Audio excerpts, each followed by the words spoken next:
Greetings, everyone. I am Pete Pardo from Sea of Tranquility. Welcome to day number 18 of the stories behind the first time we heard that beloved album, where we were, who we were with, what did we think, how it impacted us then, and what do we think of this album all these years later.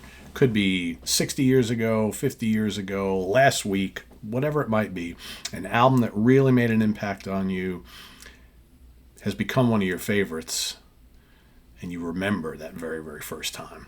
The event has to be some kind of a story behind it, right? Didn't just go buy an album, come home, I love it, yay, all right, all things are good. It's got to be a little more than that, right? A little more than that, we're hoping anyway. So today we're going to go back to 1978 for an album that was released in September of 1978, and I think I first heard it shortly thereafter. I'm going to think it was probably, could have been even for the holidays. I'm trying to remember exactly when it was, but it was sometime after its release. So I've talked before about my cousins from Smithtown, Long Island, Ann and Linda. So we had gone, my parents, my brother and I, we had gone over there to visit them for a weekend. Generally how it worked is they would come by us, we'd go by them. That's how it worked all year round. And they usually came to see us around Christmas time because we lived with my grandparents, which was my uncle's parents. He's my father's brother. And so they would come to our house for Christmas, but we generally would go over there at least once during the summer and sometime in the fall. So this was probably right around then. So one of the coolest things we always did around that time, so 1978, so I'm 12, soon to be 13. Again, I'm starting to get into a lot more bands, still a big Kiss fan, but I've discovered Paul McCartney, Wings, the Eagles, ELO, Steve Miller Band, Boston, Kansas right around this time, right? But there's another band that I'm ready to dive in on full steam ahead, and I had already been introduced to this band the year before in going to visit with them. They had turned me on to this American band and their then new album, which I really dug, but I didn't go out and buy it yet. It wasn't until I heard this new album from Styx, Pieces of Eight, that I was like, oh. And I remember my cousins, they're, of course, Tommy Shaw, right? Because they were into like Frampton and Paul Rogers and Tommy Shaw, and they were into Queen and the Cars and Kansas and whatnot. But I remember, they were into the Tommy Shaw stuff, and I remember going back to, oh yeah, that's the band that released that Grand Illusion album, right? Which I had liked, but I didn't go out and buy yet. So we're listening to this, and I'm falling in love with songs like Queen of Spades and Renegade and Blue Collar Man and really everything on here. I'm digging it quite a bit. I'm loving the guitars. This was a pretty rocking album. But I also, weirdly enough at this time, I was really appreciating keyboard players who played like really cool synthesizer stuff. Right? Because I remember I talked a little bit about how I really loved some of that Steve Miller Band stuff, which had this really well-placed synthesizer stuff in there. I liked, obviously, the keyboard work in Kansas, and Rush was doing some stuff, right? I was just starting to get into Rush at the times. They would drop in some cool synth stuff on some of their albums around this time. But man, this album and this band kind of had it all. And you had 3 singers, right? 2 guitar players, great keyboard player, great vocals, memorable songs. It's heavy, it's proggy, there's a little pop stuff going on here too, a little bit of everything.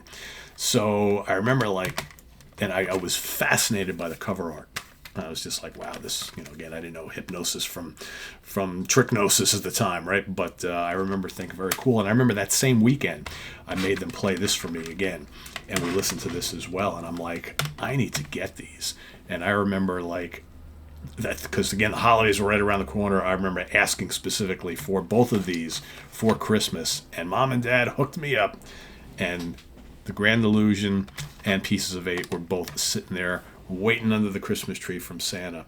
I was very excited about that. And that began my love affair with Styx, which exists to this day. And then, you fast forward like about a year later, and I remember hearing the rumbles that, it was really cool to get into a band like this at this time, because both of these huge albums, and then most bands were releasing an album a year. So by the time I got these and really started getting into them, you've got Cornerstone is like right around the corner. And I remember myself, I went and got Cornerstone when it came out. I was, again, you're reading in magazines and newspapers, oh, coming out next week, the new album from Styx, whatever, $7.99 at, wherever. I think I bought that locally. I think I got Cornerstone at like James Way or Caldor or White's or something like that. I mean, we're going way back.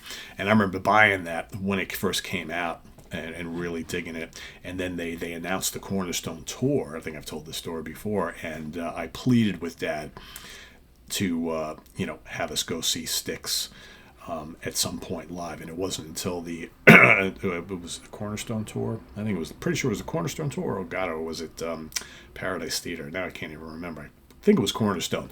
Dad had agreed that he would take me to go see Styx. It was either at the Garden of the Meadowlands, I don't remember which one, a long time ago. And we actually went the day they went on sale, and we waited online. And as we literally got like two people from the Ticketron person who was running it, they're like, sold out, folks. After we had already waited for like 2 hours. I was like, I was so disappointed because I really wanted to see Styx. And that again, that would have been my first concert. Yeah, it had to have been the Cornerstone tour because I had already seen Ozzy, I think, by the time Paradise Theater was coming out and all that. So, that's my pick for today. It's Pieces of Eight, but really it's a twofer here. It's both Pieces of Eight and The Grand Illusion because I heard one before the other, but one made the bigger impact on me at the time and made me want to go out and get both immediately, which Mom and Dad hooked me up with. So yeah, and ironically enough, still to this day, my two favorite Styx albums. But it made me discover, and going forward. So like I said, I went and got Paradise Theater when it came out. Got Cornerstone when it came out. When Kilroy came out, I think I bought that on cassette because again, that was like the mid '80s. I was already into like thrash and heavy metal and a lot of metal, and I was just kind of like I heard the stuff on the radio and I was kind of like so I just bought the cassette of that. But I'd also gone back and gotten the earlier stuff, which I really liked a lot. Equinox and Crystal Ball and whatnot. So but that's my pick for today. List your story down below in the comments, and we'll see you tomorrow for another one. Day number 19 tomorrow, and visit us on the web at www.seatranquility.org. We're on Facebook, we're on YouTube, all together all the damn time. Please subscribe if you haven't already and click on that notification bell so you get alert of all of our content as a post, and please do hit the like button before you leave. Also down below we got the links to our Ko-Fi page for channel donations, our merch page, our Cameo page, and the Sea of Tranquility membership options, all listed down below. Thanks in advance for all your support there, and we'll see you soon here with more stuff. I'm Pete Pardo. Thanks for watching. Take care. Bye-bye.